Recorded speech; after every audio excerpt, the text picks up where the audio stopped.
All right, welcome back to the Ozark podcast. We have got a special guest with us this evening. We've got Dan Roberts with us here in person at my house.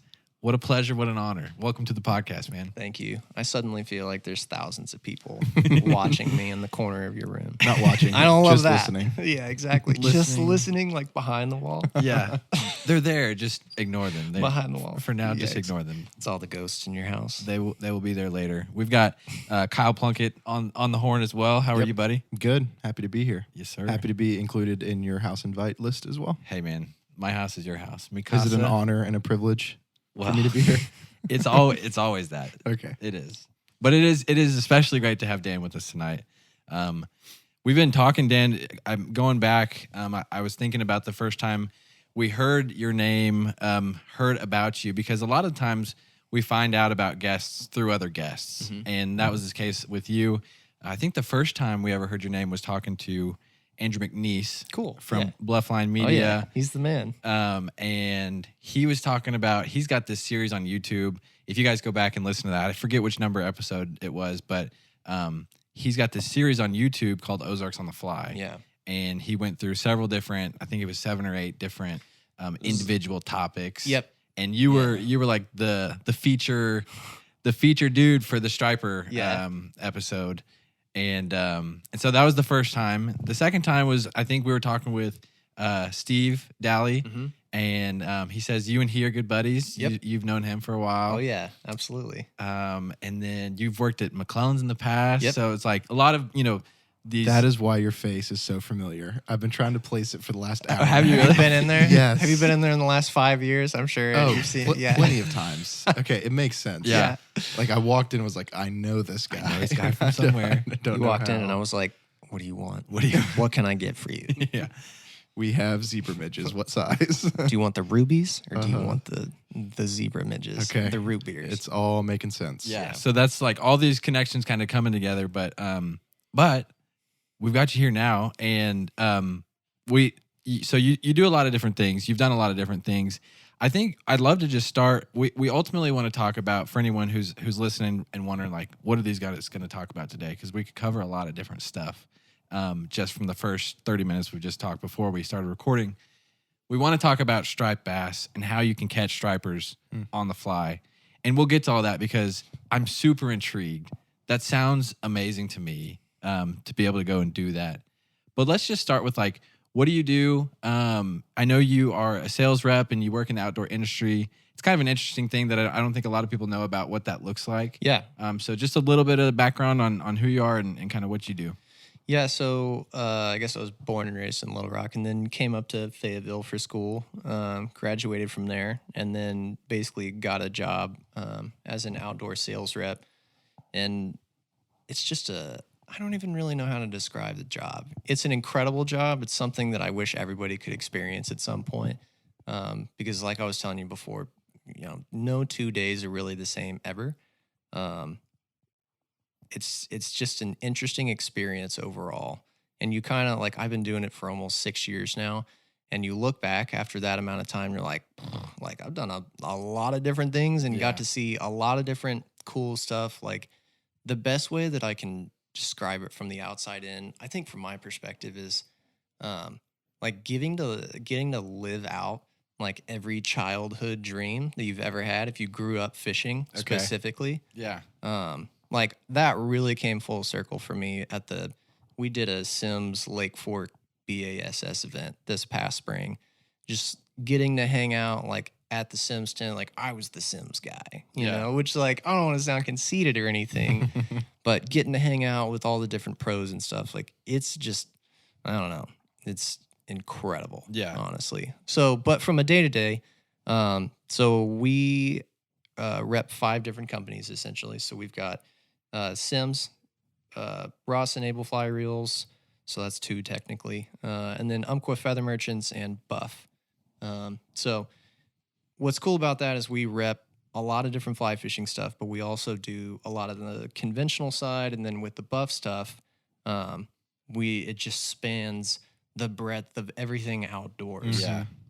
So when it comes to that, we get to do a lot of different stuff and meet a lot of different people. So we work for those different companies essentially as I guess contractors. Everybody calls us brokers. Like when Okay. they ask me, you know, like how the job works, they're always like, "Oh, so you're like a broker." Like, I guess so. If you I wanna don't call it know. that. Yeah, exactly. We talked about finance earlier. Like, yeah, it's not my realm. Like I call myself a Sims rep. Thank you. Yeah, Yeah. exactly. Yeah. So we've got 5 states in our territory. It's Texas, Oklahoma, Louisiana, Arkansas, and Mississippi. So it's a whole lot of stuff to cover. But essentially, we are like the middleman between like the company Sims and the local retailer like McClellan. So we are the Okay. guy who, like I was telling you before, basically twice a year we'll go through with the Sims product, all the new stuff in the spring and the fall. We'll show them all the new product and help them with their preseason buys for the following year.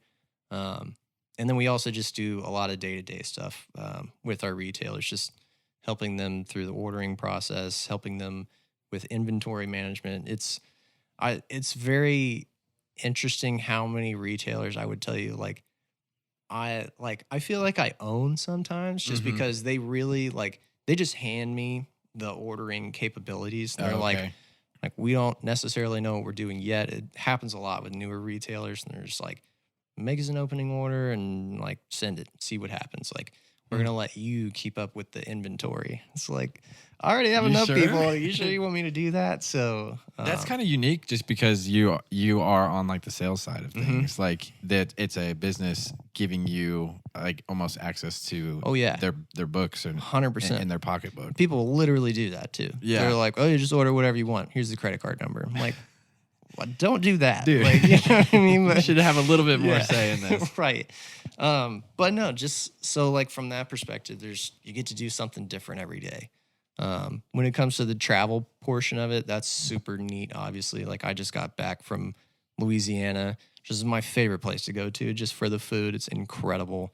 Yeah, I think I saw. Did you stop by Cafe Du Monde? So that was the first time I ever went there. I Okay. stopped by the one in the city park in New Orleans. Okay. And it was, I don't know, like it was good, but Was it I- not cracked up? To I all don't that know. it Like was there's supposed just, to be? it's just like there's so much powdered sugar on it, It and is stuff like pretty that. sweet, yeah. I don't know. I guess I went into it with the thought of like, I'm going to get a breakfast out of this. And it's like, all I got was sugar. No, dude, it's like a total sweet tooth. Yeah. I went there. I've been there a couple times, actually, with our producer Daniel, and he's got family from New Orleans, and Yeah. anytime we went down there, it was like we're going to Cafe Du Monde. Yeah. And as a sixth grader, seventh grader, I was like, oh, anything with sugar, powdered Yeah, sugar, I'm right. gonna eat that up. Super good. If it just, for me at least, and I guess this is like the Arkansas part of me or whatever, the non-Louisiana part, like if it comes to a donut or a beignet, like I'm donut. 10 Really? out of 10. Oh, All yeah. right, man. Absolutely. I'd be in the same boat. Yeah. Yeah, Yeah, without a doubt. Like a blueberry cake donut for Shipley's. You can't beat that. that's good stuff. Hey, We're you in the can't- same boat now twice. Okay, That was my perfect. groom's cake for our I wedding. love It was that. a Really? stack of blueberry donuts. Oh, dude. yeah. You were there, dude. Well, Do you remember that? no, I don't. Actually. No, I don't. But Anyway. anyway, so you get to travel a lot. Yeah. Love the food aspect of it. That's the only reason I do the job is for the food.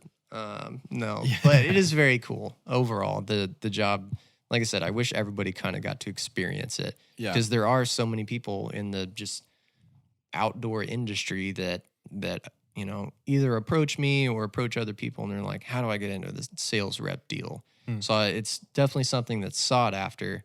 And it's just it's a cool job in general. Yeah. No, That's it's my summary. It's a cool job. It is a cool Yeah. job, man.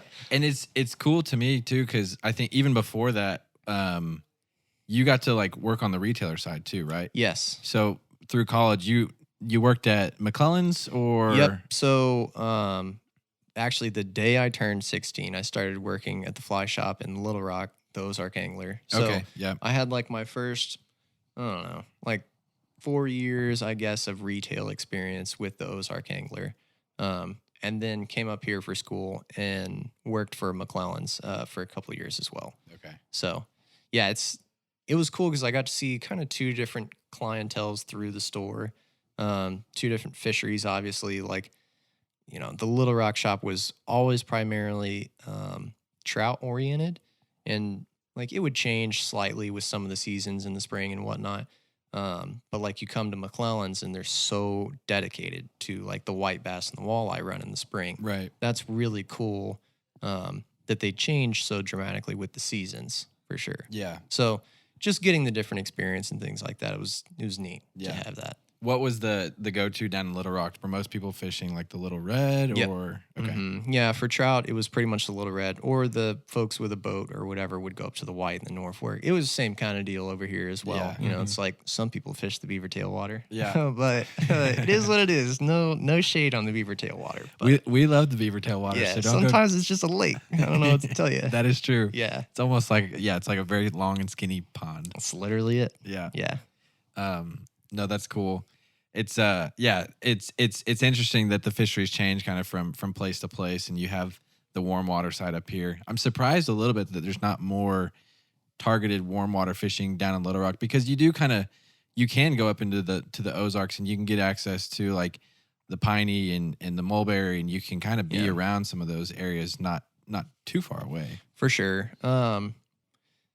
And you're exactly right. I think the close proximity up here is what really helps it more than anything else. Like you can drive 10 minutes from McClellan's and be on smallmouth. Yeah. And where it comes to Little Rock, it's more like, you got to drive an hour or something like that. But it's just a very trout centric area. That being said, there are a lot of folks who like to fish the local creeks and stuff like that. And like what I did, fishing the golf course ponds for grass carp, that was like, again, I don't want to sound conceited, but that was like where my claim to fame or whatever came from. Really? Was fly fishing for grass carp. I didn't know that. At a golf course in Little Rock. That was when people were like, "How do you fly fish for that or whatever?" Because it's grass carp. They're like 30 pounds each, And they're super picky, aren't yeah, they? yeah. So they only eat grass, right? So I remember the first one that I ever caught. It was like at dark, and so it had to have been a fluke. Like he ate a small marabou clouser minnow, Yeah. and I caught it with my 5-weight. Fought it for like I don't know, my God. a half hour or something like that. Got the thing in. I'll just show you the picture later. But Yeah, you have to. it was one of those things. It was like, oh, look at this thing. Like you can catch this on a fly rod. That's cool. And then shortly after that, like started getting into the striper thing. I think it was around the same time. I don't want to say that grass carp were like the catalyst for big fish chasing for me, but it was a large part of it, I would say. Yeah. What what got you started into fly fishing in general? Like kind of how did that evolve? How did you get into fishing and hunting, and then how did that that evolution take place? Yeah, so the fishing thing was definitely from my dad. It was something that he like instilled in me when I was so young. I don't remember how young I was when I started at least going on the boat with him. It was probably 2 or 3 years old. It was one of those like, wow. oh Super yeah. young. So it's been my entire life for the most part. Like it just, I don't know. People like to describe who they are. Like I am fishing. I think that's what I do. I really enjoy hunting and like turkey hunting, like I was talking to you about the other night. But when it comes down to it, like fishing is what I do. It's been that way my whole life. My dad was the one who taught me. The interesting thing was, and I'm so like blessed that I got to experience the sport this way for like, man, I don't know, probably the first 5 or 7 years. We only conventional bass fished because that's what he primarily did. Okay. So I grew up on a bass boat, like with spinning gear and bait casters and learning all the different techniques and stuff like that. And so, especially when you're like a young kid like that, you're such a sponge and you can get really good at stuff like that really quickly. And then he essentially taught me how to fly fish when I was starting to, I don't know, I was 8 or 9, something like that. But that came in like coherence with fly tying as well. Okay. So a lot of people are like, oh, I've been fly fishing for a long time. I want to get into fly tying. It was almost, I think I might have started tying flies before I started fly fishing. Interesting. Yeah. Yeah, that is unique because it's usually like the fly tying can be well, I'll say this, I'll try not to offend anyone. It can be a bit of a hassle. Yeah. Like getting all the feathers and Yeah. tying super small things and then learning all these different patterns. Like it can be a lot and it can be overwhelming and intimidating. So to actually, you usually need like the bug of like pun intended, but like the fly fishing bug to like hook you first, and then you go into the tying. Yeah. aspect Or of it. you need to be the guy who has fly fished for long enough that he starts realizing that the $2 he's paying for the root beer jig could cost him 11 cents to make it home. Yeah. Then that's the entry. Yeah. Like, actually could save a lot of money here. Yeah, And then that's you know, true. then you got the double bug. It's making some financial sense, but I also love catching fish. So Right. it's an What art I form would to tell it, you but- from that perspective is I've had a lot of people like through working in the shops. They're like, oh, I think I want to get into tying flies so I can save money on flies. Like, you will never save a dime. Like, now that being said, because they buy all the fancy stuff. they buy everything. You know, like you think about the initial investment to get into fly tying, like it's not that bananas, but it's enough. Yeah. And then now to your point, like if all you want to tie is woolly boogers and San Juan worms and zebra midges and stuff, like, oh, absolutely. You'll save yourself a boatload of money. Yeah. But then you got to factor in like the time that you take to tie all those flies, because not all of those take, a short amount of time. It's just, you're never going to save money doing it. You That's don't fair. do it. That's not how it works. I think because I only tie root beer midges, I may be in the very, That's fair. very Yeah. small Yeah. percentage of people Yeah. who may actually come out on top. Fair enough. Yeah, you have to be like disciplined and like I only buy these 3 materials. That's all it is. And these 2 hooks. Size 18 See, hook, that's brutal. little head. Nah, I don't love tying enough to like really get Okay, into it, that's though. fair. Yeah, I understand that. But you tie quite a bit. Oh, yeah. And I know we'll get to you actually have a couple of flies that you've invented and sell through. Is it Umpqua? Invented. I don't I just want to say, like, from an outside perspective, like, I hate the word invented. Okay, when it I don't comes know to how to- flies. No, and like, no fault to your own, because that's how everybody describes it. But like, there are very few invented flies out there. Okay. Like Blaine Chocolate, he invents flies. Okay, Like yeah. the Game Changer, his Super gummy minnow, articulated. like stuff like that. Like, I'm sure that there might have been someone doing that, but like, that guy invents flies. Gotcha. Like, that's why I gravitate so hard towards bass flies and like the bass fly fishermen and stuff like that. Like, those guys make flies. Like, it's not a pheasant tail with a green flashback Yeah, this right. time. In like, no shade on the trout thing.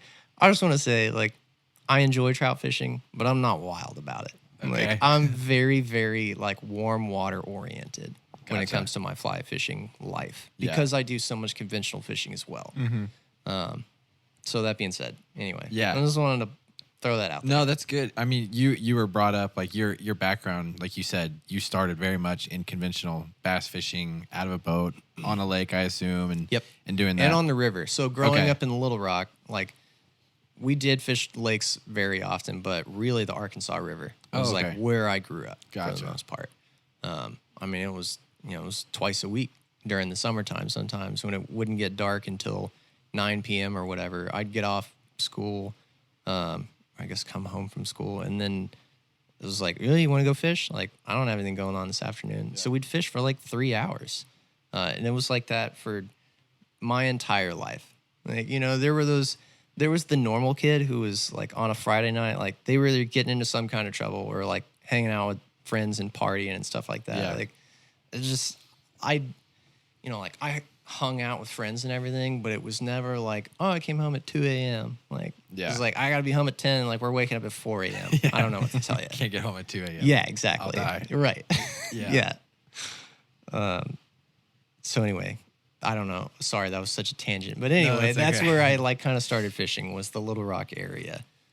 So rivers, lakes, all of it. Gotcha. Yeah. So from the fly shop to the carp, growing up the way you did, what was the progression into what you love to do now? Like, what were some of the milestones that you look back on and you're going, that's what got me into what I love to do? Yeah, man. At least when it comes to the stripers, like, I can pretty distinctly remember the first striper, like the first big striper that I caught on Lake Washita, which is only like an hour away from Little Rock. So that's one of the lakes we used to fish. But I don't even really think at the time that I was like attempting to get into the striper thing yet. We just happened upon them one day, like Yeah. back in the good old days when there were a bunch of stripers around, because, and we'll get into this later, but like the lack of stripers in Arkansas and the surrounding like states is alarming now. But back in the good old days when they were just everywhere, they'd come up in the spring and the wintertime and they'd school on the surface.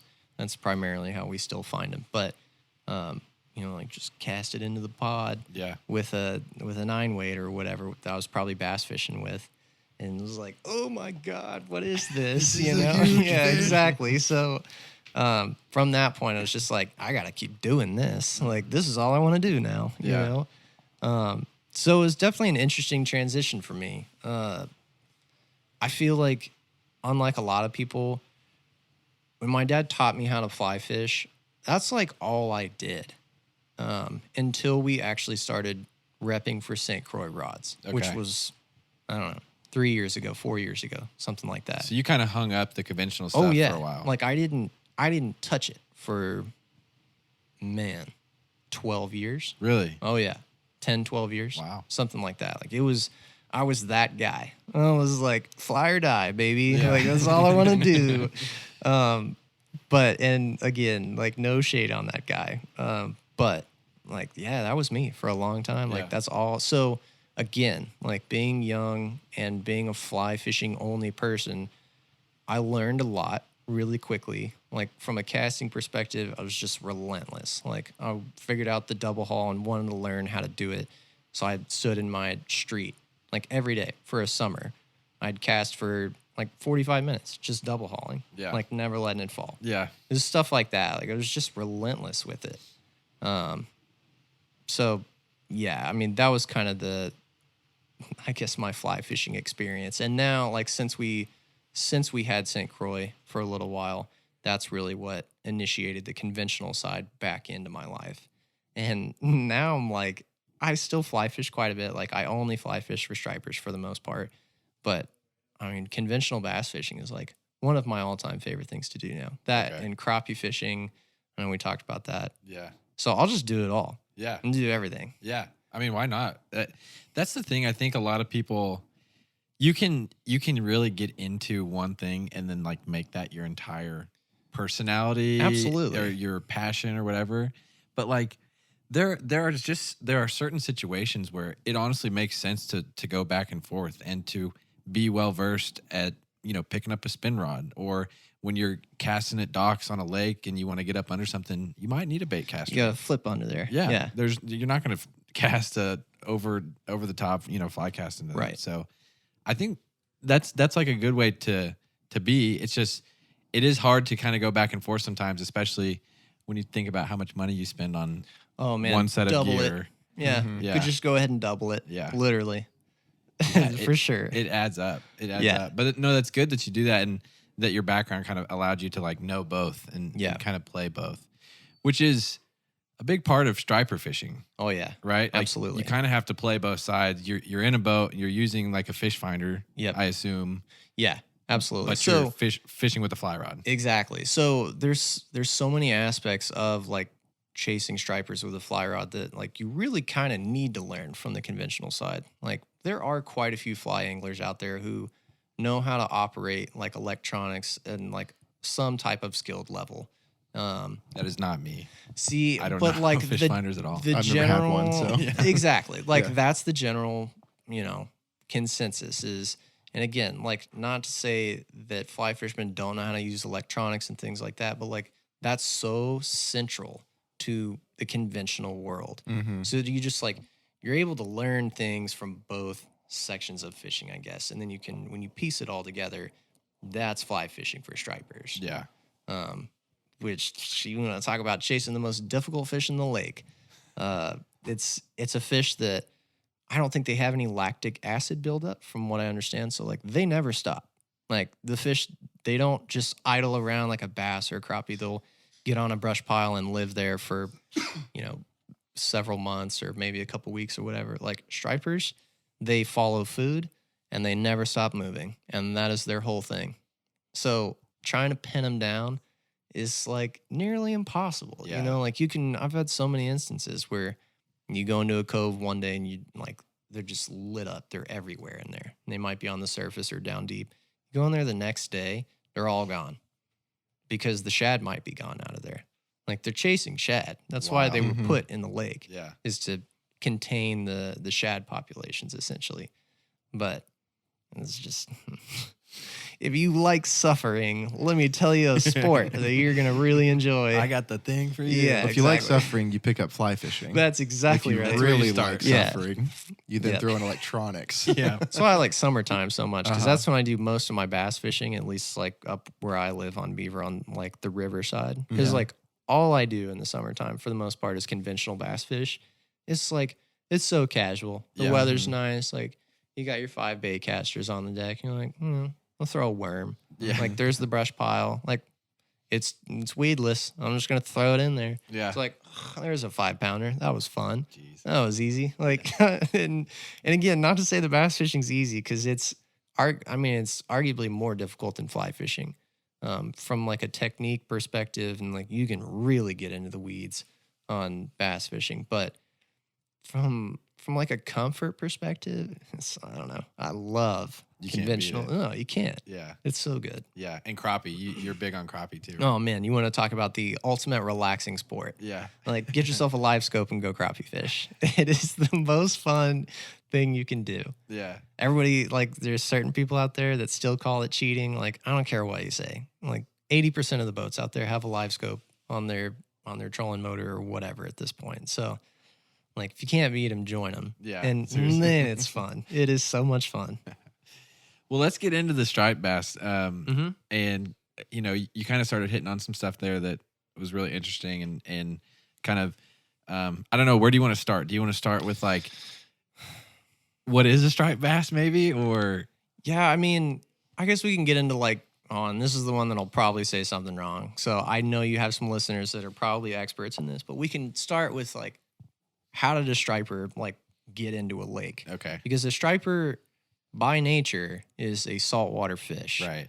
And that's how, like, I'm sure that most of the ocean saltwater or striper fishermen are probably like, those freaking landlocked fish. Yeah, oh, like, yeah, it's yeah. just freaking cows just sitting there. It's the same thing with the steelhead Exactly. conversation. It's the exact same thing. Very Rainbow polarizing. versus a steelhead. Yeah, Yeah, yeah. exactly. So it's probably the same deal. I don't really know because I don't have the experience in that. But so by nature, it's a saltwater fish, but it's also anadromous. So like it can survive in both freshwater and saltwater. What was that word? Anadromous. Anadromous. There's one for you. There you go. Yeah, Write there's that a one down. Scrabble folks. word. Fact of the podcast there. Anadromous. So they can live in fresh and salt. Exactly. Okay. So steelhead. Those are anadromous fish. Okay. Yeah. Got it. Because they go into the ocean. Again, let's talk about something I know nothing about, steelhead. So I'm just going to leave it at that.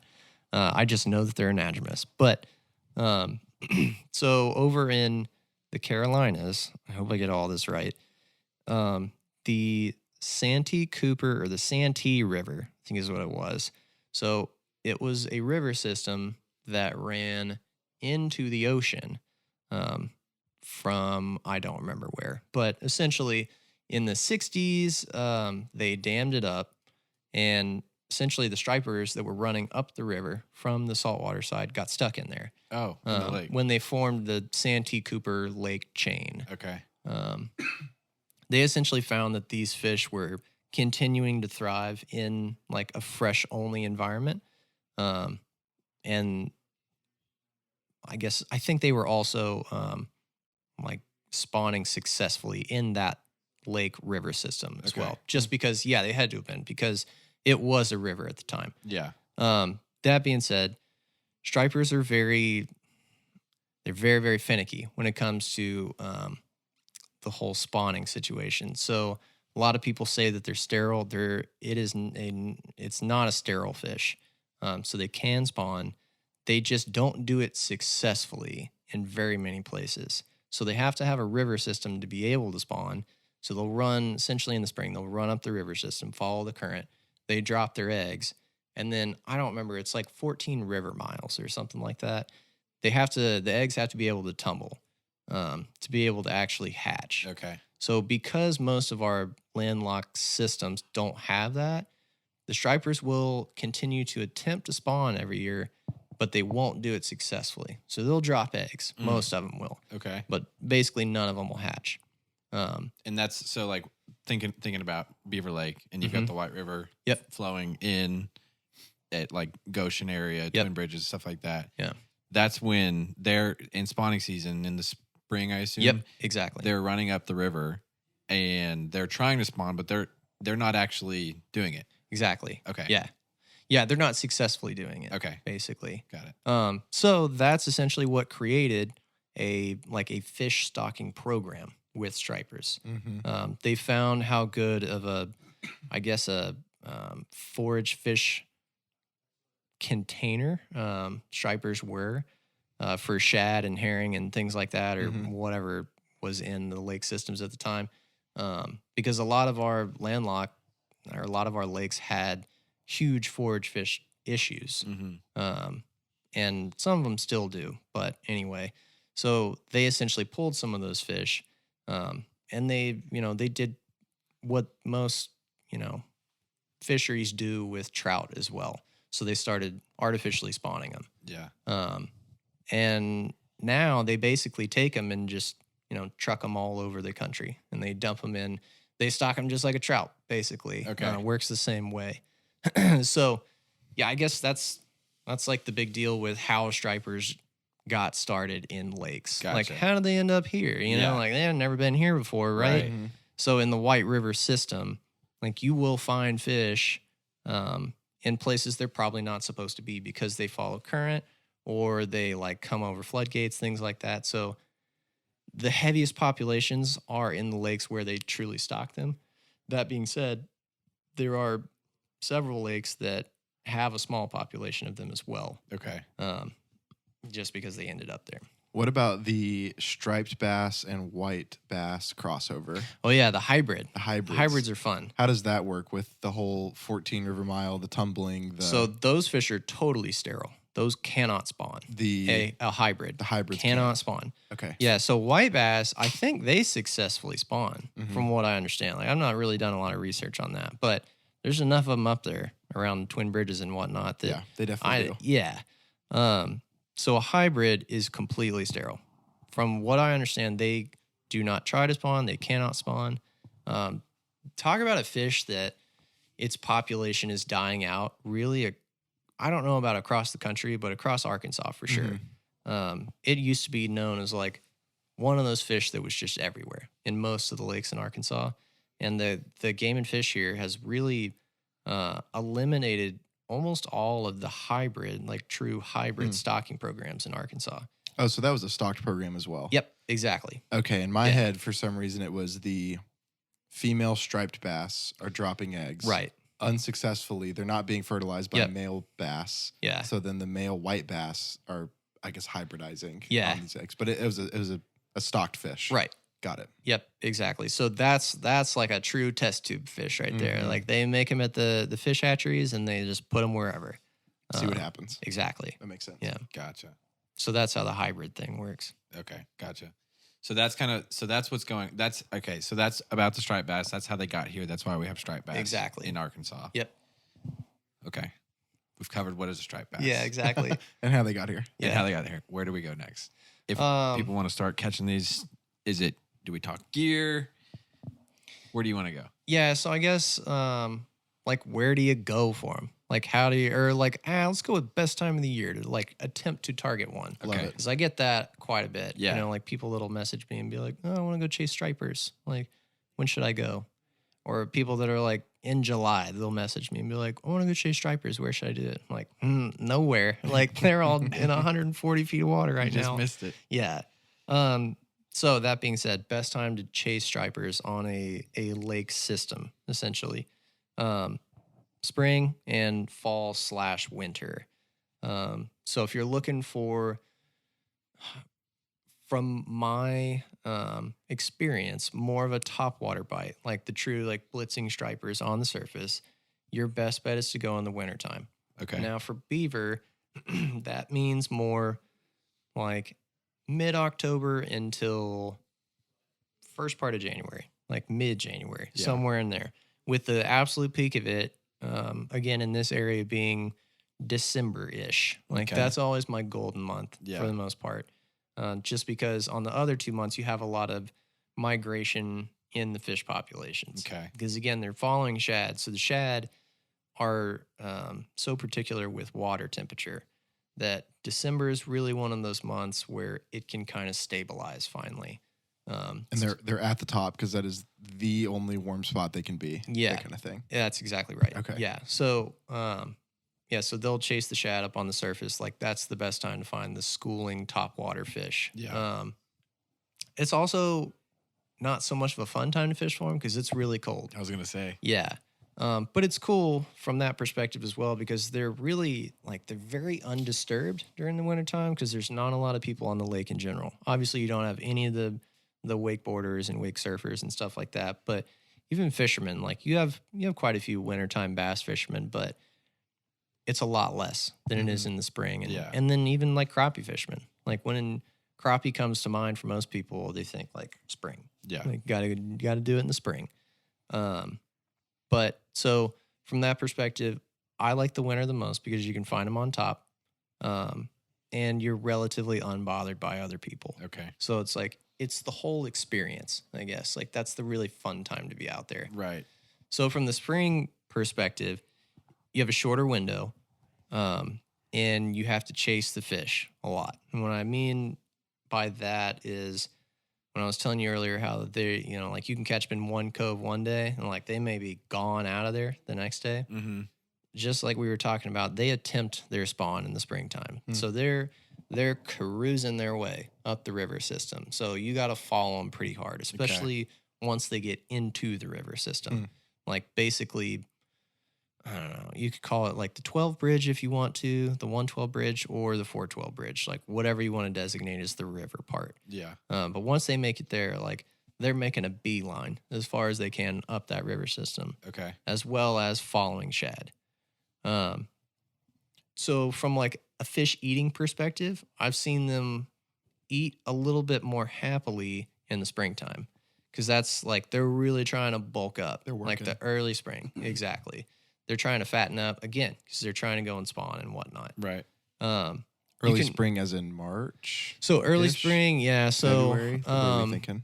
like the best kind of striper springtime is going to be, like March, like mid-March up until even the first part of June. Like I've caught them as late as like June 5th, stuff like that. Yeah. But that April, May time frame, like that's the golden time to do it. Gotcha. For sure. That's a fun time though, because they're typically chasing the bigger shad in the springtime. So the wintertime is all like based on really small shad because it's right after essentially the shad spawned in the spring, cruise through summer, you get to the winter, they're very, very small. So it's throwing a lot of small flies and things like that, small bait. Springtime is just the opposite. You can throw like, and again, I don't really do this, but you can throw big flies. Yeah. From the conventional side of things, with the guys who troll for them with live bait, they're throwing the huge minnows. Like when they're throwing topwater lures, it's the big Zara Spook one knockers, things like that. Okay. Like big lures. Yeah. So that's fun. You get to catch them on bigger stuff. Yeah. And you'll typically find bigger fish in the spring as well, just because they're fatter. And those spawning fish are making their migration. So the spawning fish are just naturally going to be a little larger. So that's when you can catch your 30, 40 pounders, things like that. The big boys or big girls. Exactly. Yeah. So are you, when that's going on, say you're going in the spring, and maybe we kind of dive into each of those separately, winter fishing versus spring, but say in the spring when you're going, are you starting in that kind of like the 112 bridge and then going up, or are you kind of working back and trying to find them that way? How does it work, like finding them? Man, I'll be totally honest with you. When it comes to spring, for me and stripers, I still try to stay like kind of mid-lake, and I try to catch them on the transition. So it's a good time to find them on humps and things like that are submerged in the lake. So for me, like even in the springtime, I'll stay kind of mid-lake. I don't like to chase them up the river as much. I think from my perspective, it's just because I like to catch them in clear water. Yeah. Like you can go catch them in the dirty water, but you know that you're really not going to get into them like as a true top water fish once you start moving up the river system. But I just like catching them in clear water. Okay. Like I like not having anything around me from like a tree or snag perspective, because once you get around trees and like you get up into the river system where you start to lose space, you're just gonna lose so many more fish. Okay. Yeah, because they'll, they eat your fly and then they just run. Yeah. That's what they do. Yeah. Um, And then so they yeah, get tangled up in the roots Exactly. and the trees. that's Okay. exactly right. Okay, gotcha. Yeah, so even around mid lake, you get around bluff walls and stuff like that, and you have 100-foot or 40-foot trees. So there's a lot of places where you're like, okay, there's no trees here. But again, when you're looking on sonar, like on live scope or whatever, it's literally a whole forest of trees that might just be 20 feet deep. Yeah. That's where you'll catch those big fish. Like you'll hook them and you'll never stop them. Like you crank your drag all the way down and they just right down into the trees. Gotcha. And you feel them like wobble you into it, and you're like, yeah, that's it. That's Yep. the end of that. Yeah. That is the end of Bye that. bye. Yeah, and they hang your fly line most of the time. So typically they won't hang your leader or whatever. They'll go in there and like wrap your fly line around a Oh tree. no, So it's like your day can be done pretty Oh. quick. dude. Yeah, Yeah. that sucks. So for most of those reasons, I like to say mid lake in the Okay. clear water. Gotcha. Yeah. What about winter? How are you finding them, and like where do you start? Yeah. So wintertime, And feel free to, you don't have to like spot burn or no, like, for sure. like- That's what I was kind of like. I Yeah. could tell you specific Yeah, areas, yeah, but yeah. like I say mid lake Yeah. for the most part. So the wintertime, I will start mid lake or mid upper lake, and then basically just like look both directions for them. So Mhm. from a wintertime perspective, I'll never go south of the 112 bridge. Okay. So that eliminates a lot of water for anybody even wanting to try to do it in the Mhm. wintertime. Yeah. Typically, as it gets colder in like January, things like that, they'll move. What I've found, at least, again, it might not be the case, but I see them move deeper and deeper as the winter continues to go. Okay. So in like November, you might catch them, in 40 to 60 feet of water. By like January, you're catching them over 140 feet of water Jeez. or 150 feet of water. Yeah. With a fly rod. Oh yeah, yeah. So, and now let me explain that. You're not getting your fly 150 feet deep. Mhm. You're looking for these fish that are suspended, basically sitting underneath shad piles. Got it. So the later the winter also gets, the more the shad will continue to group up. Okay. So you can argue that's why I said like December is the month, Yeah. because they're not in super deep water, but the shad are grouped up at that point. So Okay. like if you're doing it in October, November, you have so many different like small schools of shad that are all trying to congregate together. They can't they can't find each other, or I don't know what the deal is. Yeah. But so you have Small all these brains. They miss their friends. Exactly. That's all it is. Yeah. So you have all these fish that are so spread out. You Mhm. have a lot of like groups of like 1 and 2 and 3 stripers that are keyed in on like small groups of shad. And once you get towards like December, you have these, half acre wide schools of shad that you'll get, now 100 stripers Yeah. on this group of fish. Yeah. They're looking at that. Exactly. They notice. Yeah. Yeah. So that's why like you got to check the deep water, because a lot of times those shad might be, 5 to 20 feet deep, and those stripers might be just below them. With the right conditions, sometimes they'll bring those shad all the way up to the surface, Mhm. and that's when things can get pretty western. Yeah. Yeah. That's cool. Yeah. It's so interesting. So once you find them, how hard is it to like stay on them? Man, that's hard. Unless you're out there literally every day. Yeah. The problem with that is it's weather based, Okay. So, like, I'm very particular on the days that I like to go striper fish now, just because I have the ability to fish different days a little bit easier than just the weekends. Right. So I try to find my like cloudy, like no wind, calm days. But the weather changes things very quickly. So like you get a really strong wind and those shad are up at the surface, like it blows those shad into coves or up against banks, things like that.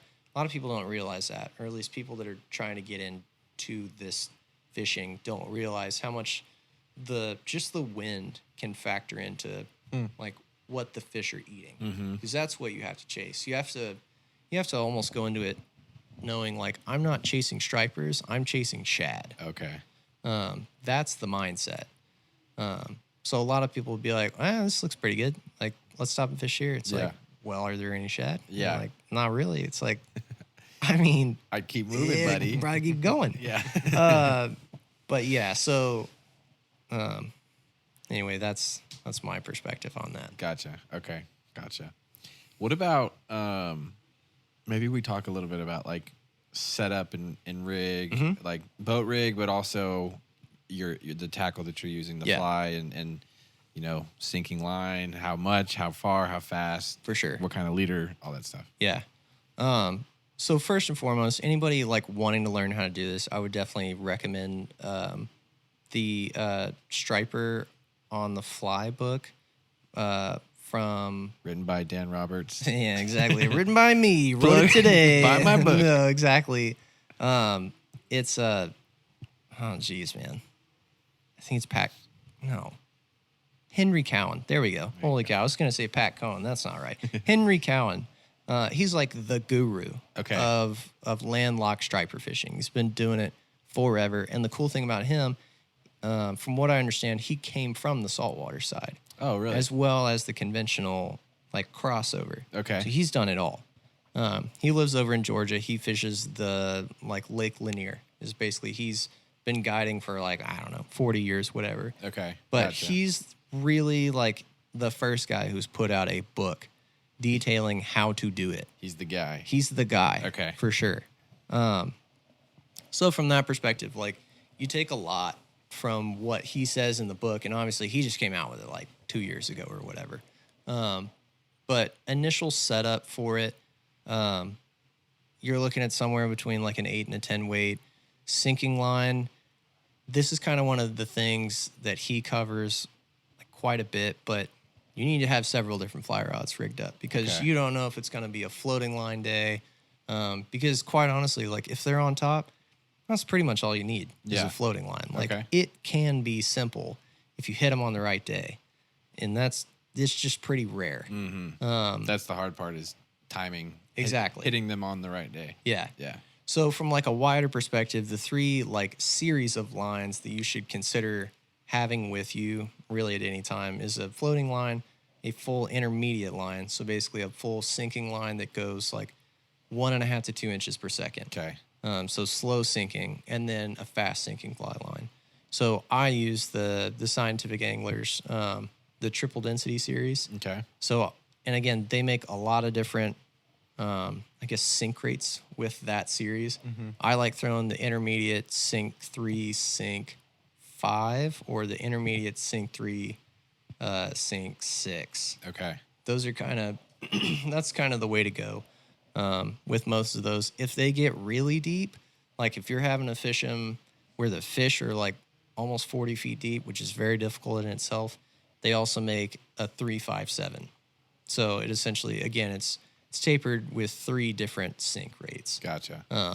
But yeah, from a line perspective, like that's kind of what I cruise around with. Okay. Gotcha. So you got a couple rigs ready to go depending on the day and the situation. But like if you're kind of just wanting to like dip your toe in it, like just go get an I-35 or an I-36. Okay. Which is the intermediate.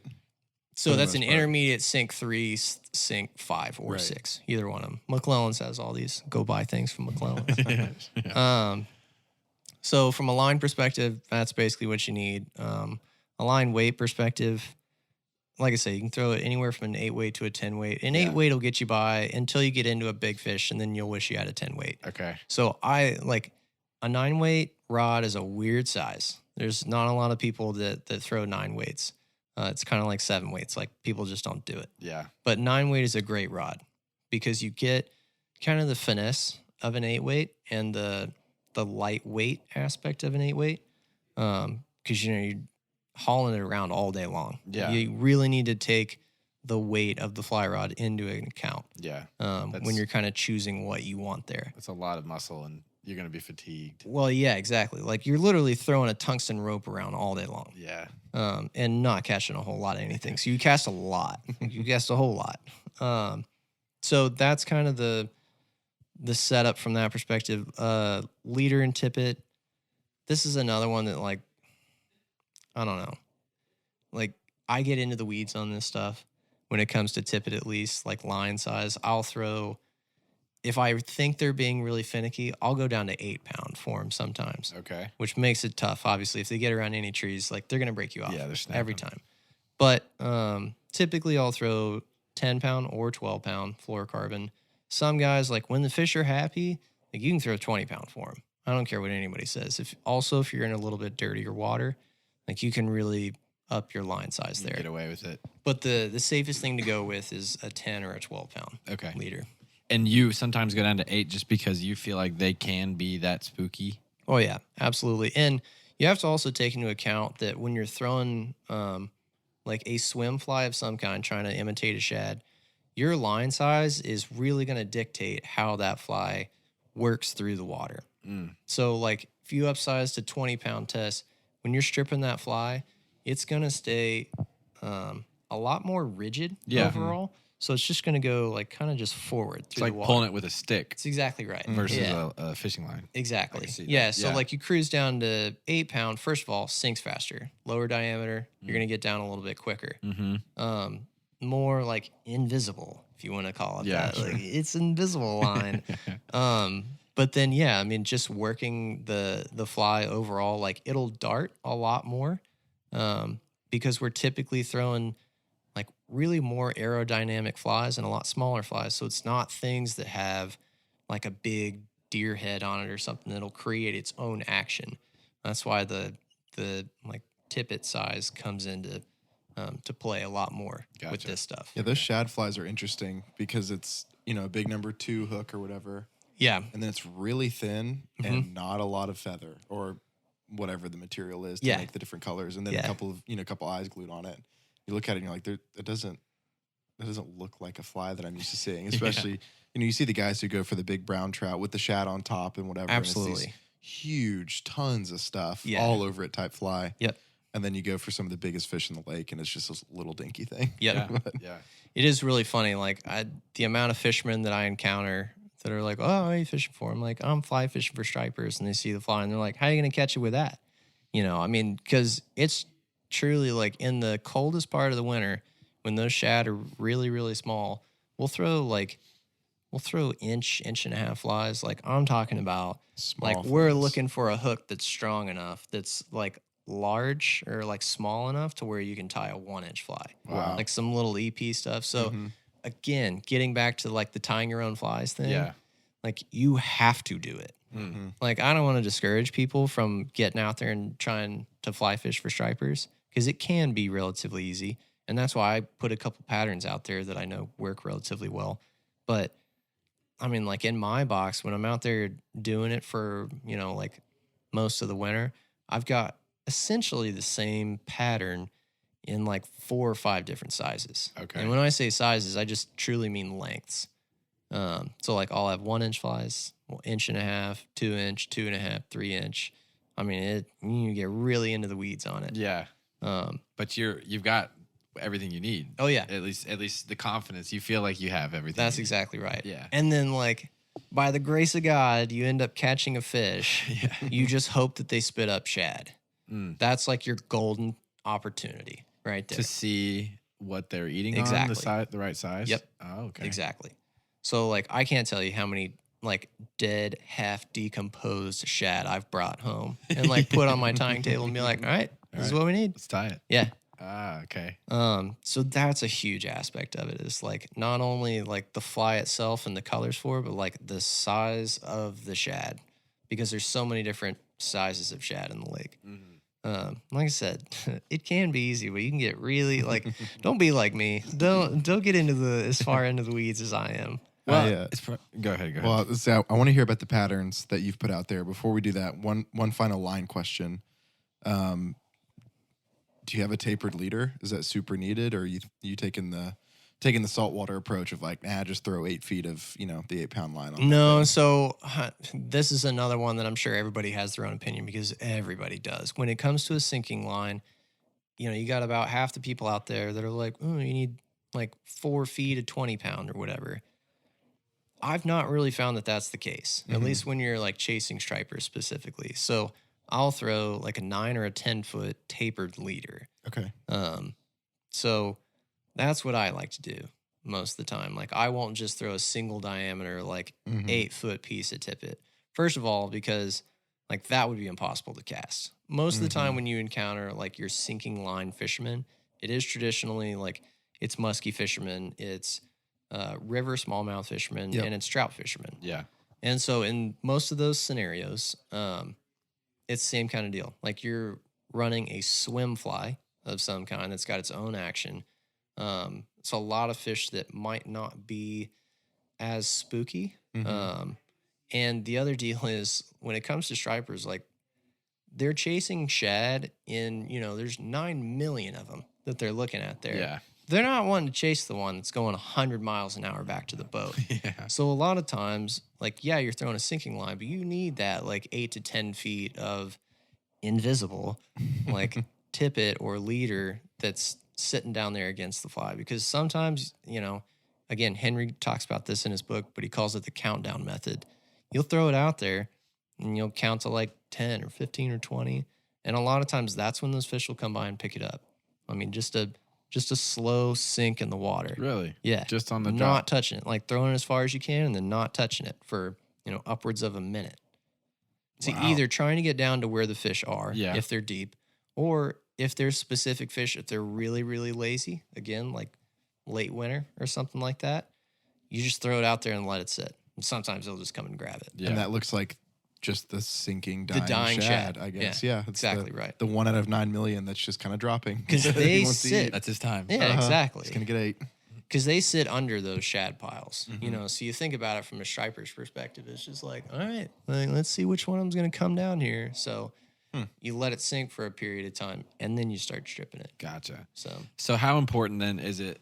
This is going to kind of like blend what we were talking about earlier about like the conventional side of things with the fly. Like how important is it to you gotta have a live scope, you gotta be in like a bass boat, like that kind of setup. Yeah. Is that like super important or? So coming from someone who's owned now 3 different, like I would even say like classes of boats, if you want to call it that. Coming from like a 16-foot War Eagle with a 25 Yamaha 2-stroke on it, like did it for many years with that boat.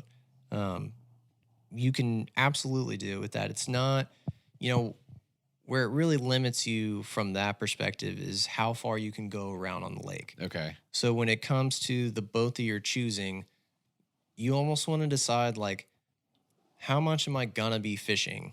Because if I only have 1 day a week to try to go find these fish, you might have to span half the lake to go find them. Yeah. So if that's the case, like, you need a big boat, big motor, just because you need a lot of gas and you want to be going relatively quickly. You got to cover a lot of ground. Yeah. But if you're like me, like I was a college kid, senior year, I was taking like 6 hours. And one of them, was like public health or something like that. One of them was yoga, I They think. make you walk in a circle. That's exactly right. Yeah. class. I don't think I went to campus for more than like 3 hours a week. Like I fished a lot. So for that boat, for me, like it was perfect because I had the fish relatively dialed in. I went to my places and it was perfect because like you just need a floating thing to be able to catch a striper. Yeah. Like you don't have to have some kind of $80,000 boat or whatever. Yeah. But that's my advice with it. It's like if you know you're going to have 1 day to do it, it's better to have a faster boat with, I guess, a wider range of traveling with it. Yeah. But yeah, so I guess that's my perspective on that. Can you wade fish for striper? No. Well, Straight up? No. No. Oh man. Unless you're out at Martha's Vineyard, I guess. and it's in the salt. Yeah, exactly. So like you have Yeah, so many different probably surf not. fishermen up there. Mhm. I guess what do you mean by wade fishing? Like in a river or Like, let's just talk the Ozarks. okay. What we have, the lakes that we have here where the striper are. Yep. Are there scenarios where, because we talked about they're coming up into the river arm. Yes. And there are places where you can stand on the bank and Absolutely. you could wade fish. Yep. Is that a reasonable way to think that like I'm gonna go out there and do this and I could catch something? Totally. Okay. Yeah. It's more of like a by chance situation. Okay. And it's only during the spring. So like basically cut out half your opportunities to Okay. catch them. Yeah. So if you're going to try to do it on foot, that being said, like there are creek arms as well that, especially in the like springtime or in the winter when the water's drawn way down in the lakes, they expose a lot of just like bare pebble rock. You can walk along the banks because in both of those seasons, the fish will push up on the bank at some point. Like they'll get shad into the backs of creeks arms, and they'll push those schools of shad up on the bank or close to the bank.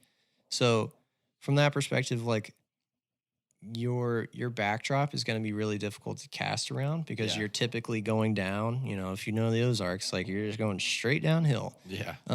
But You got can, trees all around. Yeah, you. but you could totally do it for sure. Okay. Like one spot that you can do that is Prairie Creek. Like the Prairie Creek, the left arm of Prairie Creek. There's Okay. a little parking area over there. You can totally do it over there. Yeah. That's a good spot. Have you seen people be successful with that? Not fly fishing. I've literally never seen someone like fly fish from the bank up in that area. Okay. But like throwing big glide baits and throwing top waters and stuff like that, totally. Yeah. Seen it happen for sure. Gotcha. But from a fly fishing perspective, you're way better off doing it in the spring, like up around Twin Bridges and stuff. Gotcha. Okay. Yeah. Okay. Yeah, that makes sense. So wade fishing. That being said, I was on the Beaver Tailwater one day. I'll never forget this. I was wading across, just happy as a clam, going to catch my trout. Yeah. And this 30-pound, 40-pound striper comes barreling through my legs. No way. Like right in between my legs as I'm just cruising across early in the morning, almost all the way up by the dam. It's the only one I've ever seen there, but it was just like, all right, so that's in here. Okay. I've seen somebody, not in person, but somebody I knew, I don't even remember who it was, catch striper right below the dam. Oh, yeah. Yeah. It happens they- for sure. All their pictures are floating around Yeah. Facebook, and people are all pumped for them. But Oh, I yeah. don't know how they do it. But That's another great example of like Table Rock does not have stripers. Like, Okay. I want to reiterate that. Like they do not stock stripers in Table Rock. But they come over the dam and they like cruise through the White River chain or whatever, you know, they make their way up. They Yeah. find their way to like get up. Man. It's an incredible fish. It really Like is. how much distance that fish will travel.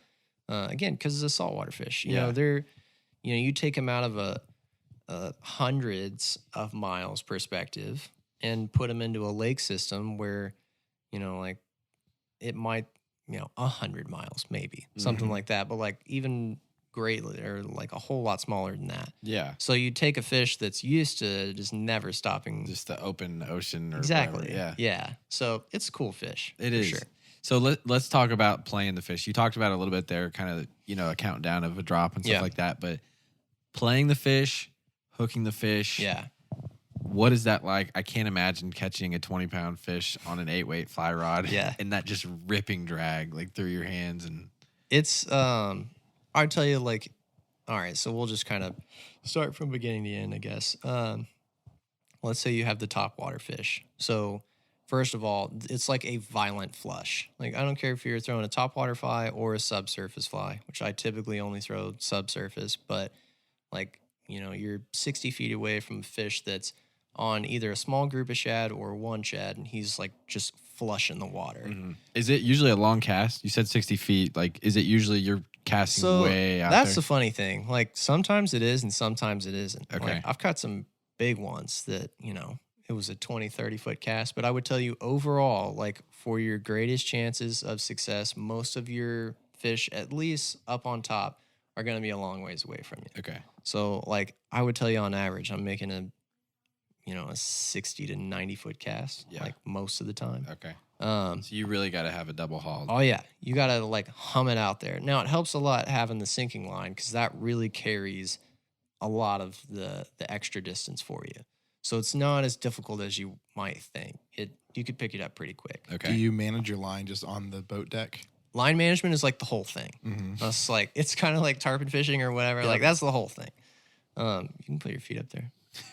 I was going to it. Our feet were kind of close, man. I'm gonna touch your feet. I pulled Anyway, it yeah, okay. So line management is crucial. It's so important. So stripping basket or just a clear boat deck, like you got to have one or the other, 100%. I typically take the stripping basket route just because if it's windy or something like that. Again, it's sinking line. So if you're stripping that line and you're not paying attention to it, it's going into the water. Like you might have 60 feet of fly line that's 60 feet deep. So again, like it's just a hassle, like trying to pull It's it a out of lot. the water. So Yeah. your best approach is to always have some kind of stripping basket. So you make the cast like right up around where the fish goes. That being said, like if you're within the immediate seconds of a fish coming up, like to eat shad, you can put that cast right directly down into the circle where he came up. And a lot of times they're still hanging out right there as long as they're not coming up and going right back down, which they do a lot. And they'll see that fly. Like what I typically do is I'll let it sit there for 1 or 2 seconds, and then it's a slow, long strip. So again, slow shad gets eaten first, always. A lot of people will just like jam that thing. I mean, they're cruising with the fly as fast as they can back to the boat. That is the wrong approach to have. So what I like to do is just long, slow strip so that I'm always maintaining contact with my fly. That's a huge aspect of it, in my opinion, because of the way the fish inhales the fly. Again, we were talking about using small flies. Yeah. Yeah, so they don't like side swipe it and just like nibble on it. Like they inhale the fly all the way into the back of their mouth, typically. Yeah, it's not a sip. Yeah. And so the eat is really weird. Like for at least like most of the fish that I catch, you don't feel this great like holy cow, there he is. Like you almost feel this like softness in your line. And then all of a sudden you feel like you're hung. Like it just stops and you know you've got him. And at that point he knows he's hooked. And that's when the line management thing comes into perspective. Do you strip set pretty hard? Yeah. Then? So it's not Or like is it already? it's not the already in him? Andy Mill strip set thing. It's not the tarpon deal. So it's just you just keep stripping, and that like most.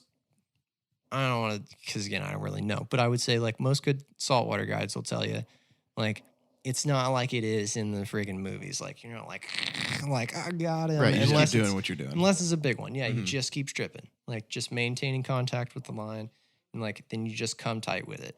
And at that point, like you just got to be ready, because when they make that initial turn, like that's when you can break off most of your fish. Is Okay. on the initial turn. So like you just let them start rolling. Like you try to, you start cruising up with your rod, like at a reasonable fighting angle or whatever, and then you just start letting your line like cruise through your rod guides. Yeah. And that's when like you just have to hope that you don't have any knots in your line. You're not hooked around the trolling motor. Any of it. Yeah, exactly. Because like that fish is going one direction and like he's not going to stop for you, especially if you're using the smaller line, like 8 or 10 pound or whatever. Like that fish is cruising. Yeah. So clearing the line out of the stripping basket. Once you get that, like, man, I tell you, like, as long as you're not around trees and stuff, like 8 times out of 10, you're probably going to land that fish. Really? Yeah. That seems high to me. Mm-hmm. And I would, I'd even go as far as to say like 7 out of 10, maybe. Okay. Still, that seems pretty good. Like the largest causes of losing these fish are typically like that initial hook set, because so many people with like streamer trout and things like that, they're used to like, you really like put the stick on them and then you hold on to it for a minute, like, and you try to control that fish. It's that way with musky fishing too.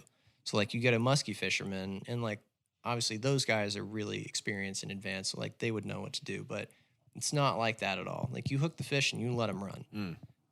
So that's, the first time when you can break them off. Second time is, again, like if you know you're around trees, they cruise right down to them and put you in them. So at that point, once you have your line cleared, it's incredibly important to first adjust your drag, like adjust it to where it needs to be, like pretty tight, but not super tight.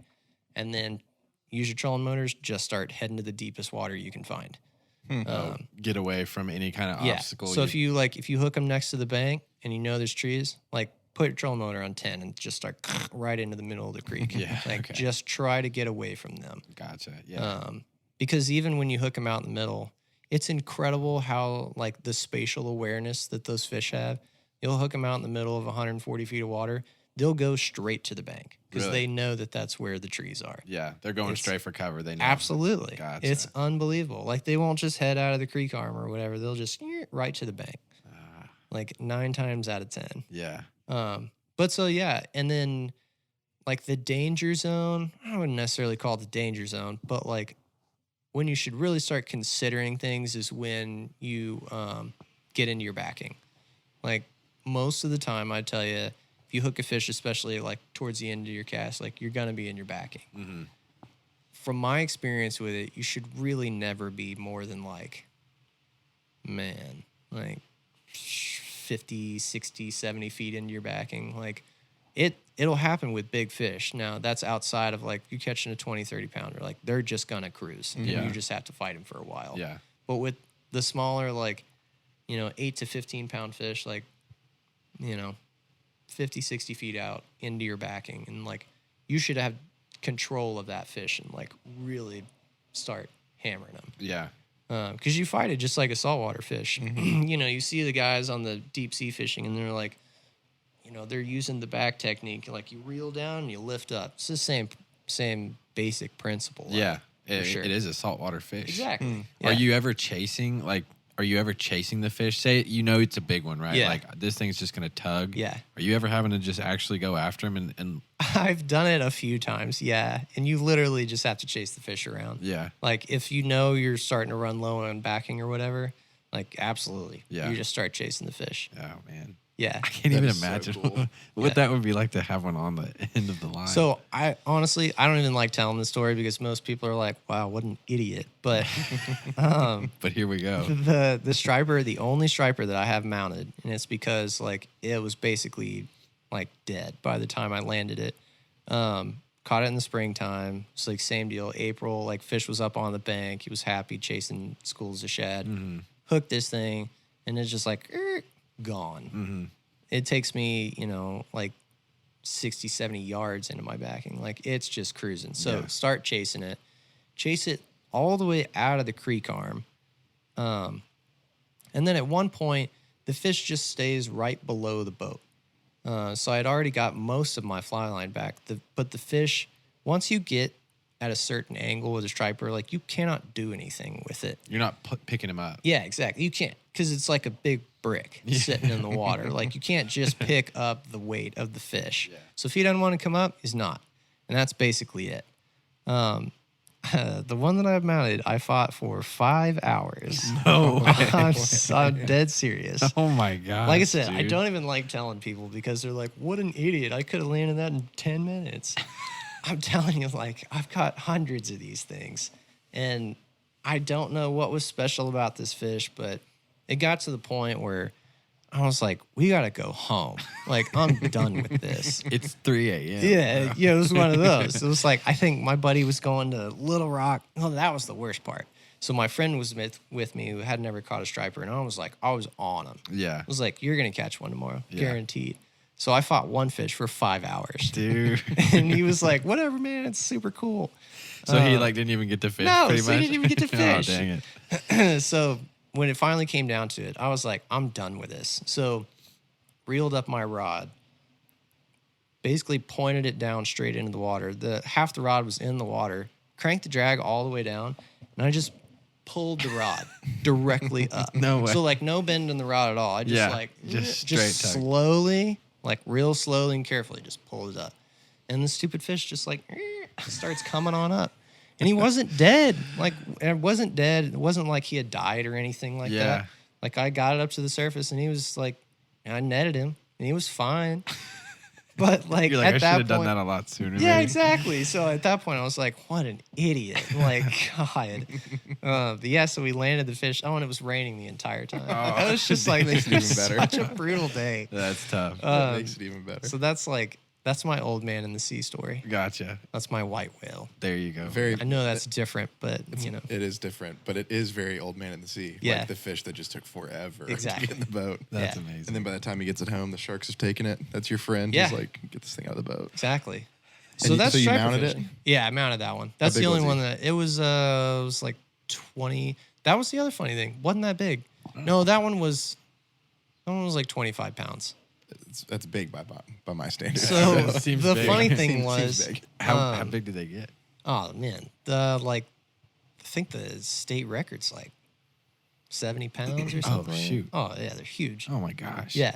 Your average striper, at least with Beaver Lake, because we don't have a lot of what we call schoolie stripers, which are like the 5 to 7 pounders, stuff like that. Yeah. So our average fish out there is like somewhere between 10 and 17 pounds. Like that's the fish you're going to encounter most of the time. The hardest fighting fish in the lake, in my opinion, like for the most part, is that like teener fish, that like 15-pound fish. They'll take you all over the world. Really? They fight so friggin' hard. Yeah. Gosh. Just But it young, was- young and mean. Yeah. Yeah. Exactly. But it was funny with that fish because I had it mounted, and like basically, I don't know, a year later or whatever, I went and picked it up, like brought it back home, looked awesome. It was great. The next day, I went down to Little Rock and fished with my dad. We went to Lake Hamilton and striper fish, and I caught a 35-pounder No way. on a 6-weight. What? Yeah. So it was just like, How long did you fight that one for? that was like 10 minutes. Yeah, not 5 hours. Oh Yeah. my gosh. And he like ran into a weed line and everything was like in the weeds. It was an absolute whale. Oh my goodness. Like I think it's still the biggest one I've ever caught. I was gonna ask, what's 35? You That think? one, and then like it was 2 or 3 years ago, I caught one in October in Prairie Creek that was, I think that one was like 33 pounds. Okay. Jeez, man. So like Huge. that's as much as you want. Yeah. With most of those. And I've lost some that are probably bigger, but who knows? Yeah. Yeah. Man, that's crazy. Yeah. So we've covered what is a striper, where and when to go, depth, line, tactics, fighting, all of that. Before we're done, I want to hear about the fly pattern Okay. that you've invented, but you say you don't. Yeah. That you have. And then I also want People to know, don't invent flies; is they there- just change it. Is there anything we've missed? And if not, what are a few pieces of gear other than maybe the right boat and the fish finder and that kind of thing, or the stripping basket that you look at and go like, no, you need that for striper fishing? Yeah, so at least like on that topic, like I would like to stress that like there's not a lot that you need. Okay, It's really that's not. good. Like Good to hear. yeah, like large rod, which most people have. Like most people have an 8-weight rod, which is fine. Sinking line, you're looking at $100. Like don't cheap out on the sinking line. I can't stress that enough. Don't like spend the money, get a good one. Yeah. Spend $100, spend $125, whatever.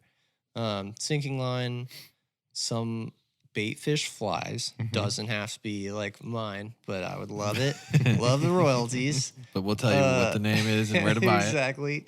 And then yeah, like just some type of line management that you are comfortable with. So like for me, it's a stripping basket, but it doesn't have to be. Like clear boat deck, that's fine.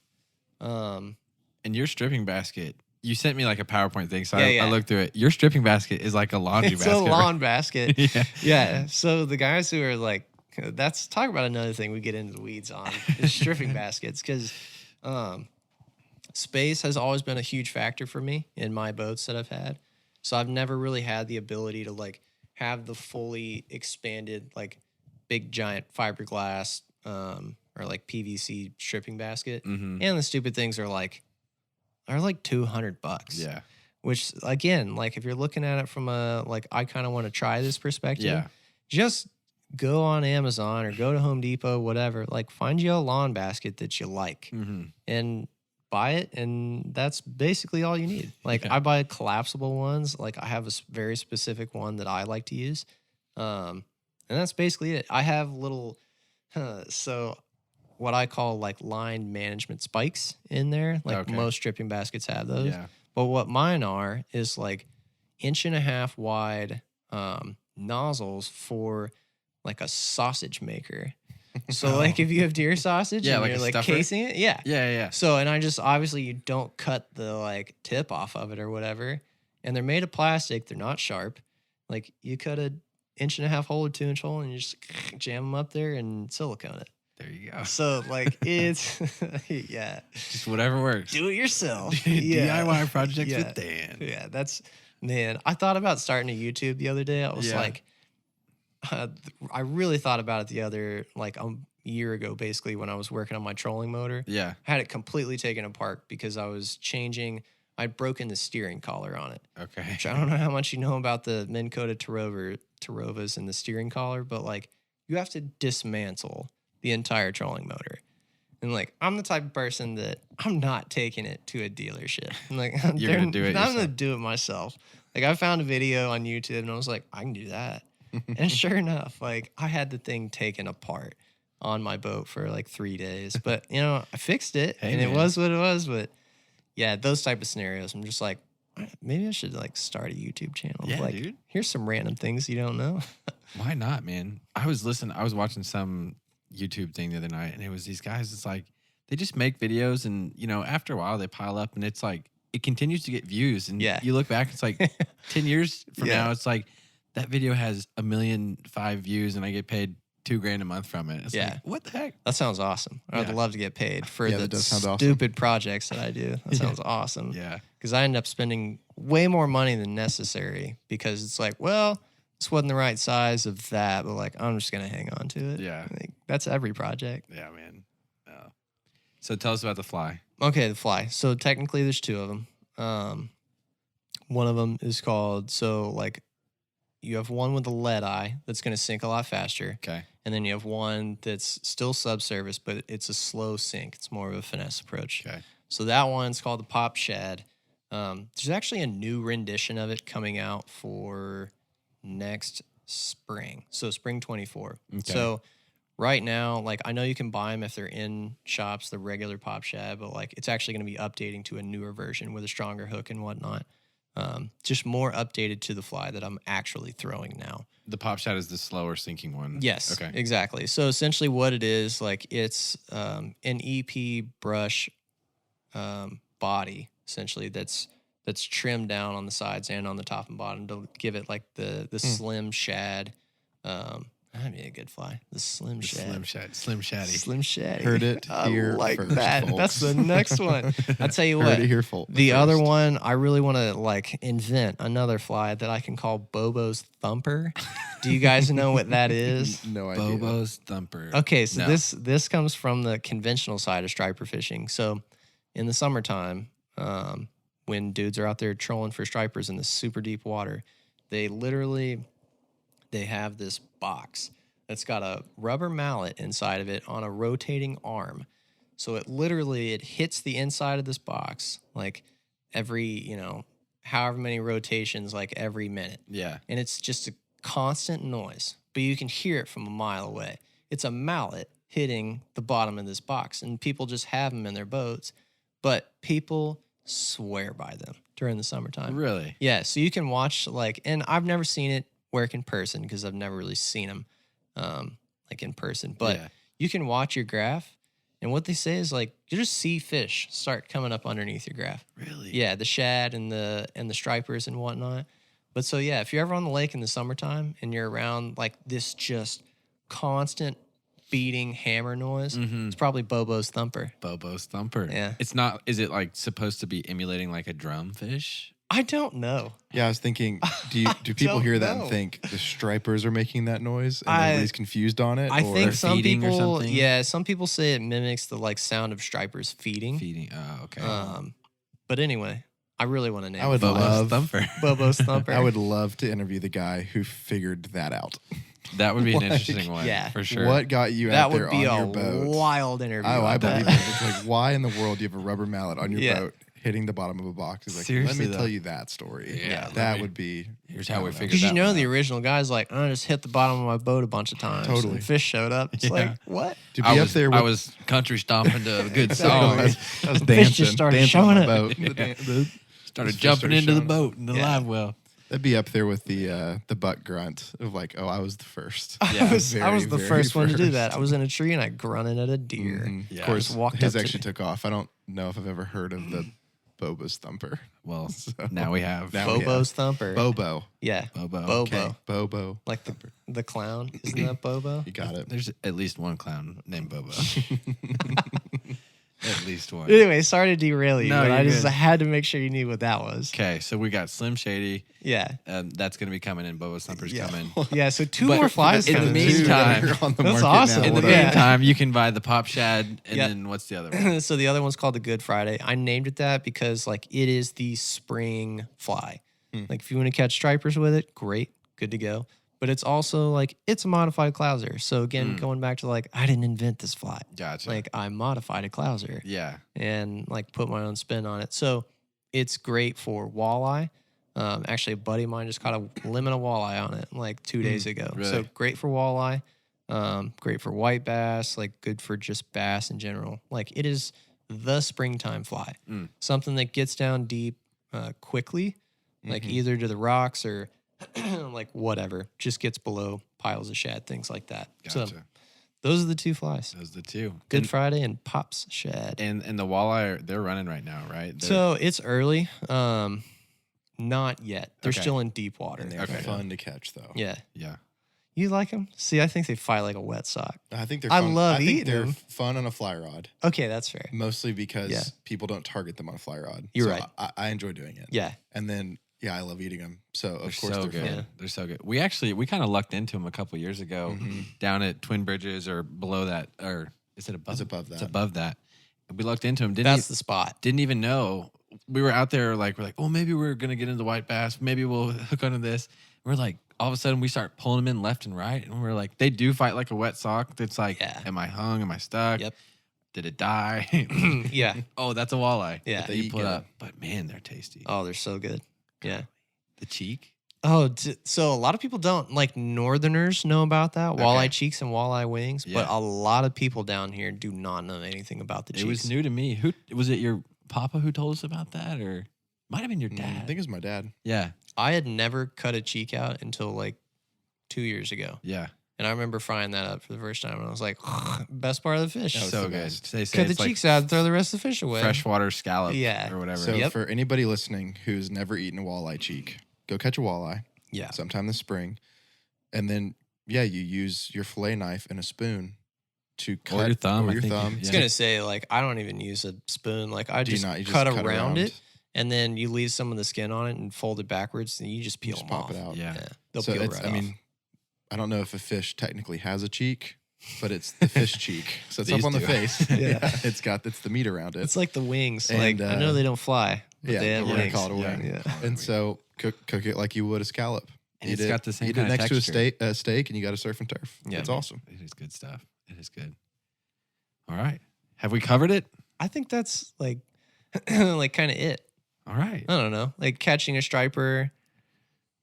Like the number one thing that I kind of want to instill in this is you have to put your time in. Like sometimes you don't. I'm taking a lot of people out that they just happen to catch one on the very first time that they ever go striper fishing. And Yeah. that's awesome. That's like, I wish that was the experience that everybody had. But if you are wanting to dedicate time to chase these fish, like it takes hours. I mean, it takes days. Like I go days without catching one. Like, and eventually I'll just give up and go bass fish, like to put a fish in the boat. Yeah. But so you just gotta, like, you really have to stick with it Yeah. for the most part. But when you do, like, it's very rewarding. It's kind of like the muskie thing, you know? Like you catch one fish in a day and you're like, that's it. That's all I like, need. That's all I needed. Yeah. That and like trying to have a network of people that you're like fishing around relatively consistently on the lake, like having some other people on the lake really help. Like for me, that's a huge aspect. Just of for intel. it. For intel and then like tips on, you know, just how to be a better striper fly fisherman. Like I've been fishing / communicating with a dude who's been living out there for a long time, like decades. His name is Bruce, and he's the man. Bruce is the man. You probably, if you watched Andrew's video, Yeah. like you see me meet up with him. Yeah. That's- he was on the video. Yeah, that's crucial. Okay. You got to have people like that. Like he lives on the lake. He fishes every day. Yeah. That guy is dialed in big Gotcha. time. Yeah. So that's why like I like to always give the credit where it's due, Yeah. because it seems like oh, you go out and catch them, don't you? And it's like, yeah, but Bruce is telling me where to go sometimes. Yeah. So like, you know, That accelerates the exactly. timeline to finding Yeah, them. it's a little exactly bit. right. Or he'll tell me like, oh, they're really good this week. Like you need to come out. So it's like, cool, Yeah. I'll be there. I'll be there. Yeah. Appreciate it. So anyway, Yeah. I guess that's my parting thoughts on Gotcha. striper fishing. No, that's great, man. This has been really good. It's definitely got me like pumped up to try it. I know we had kind of talked about going to do it over like December, and it just That's right.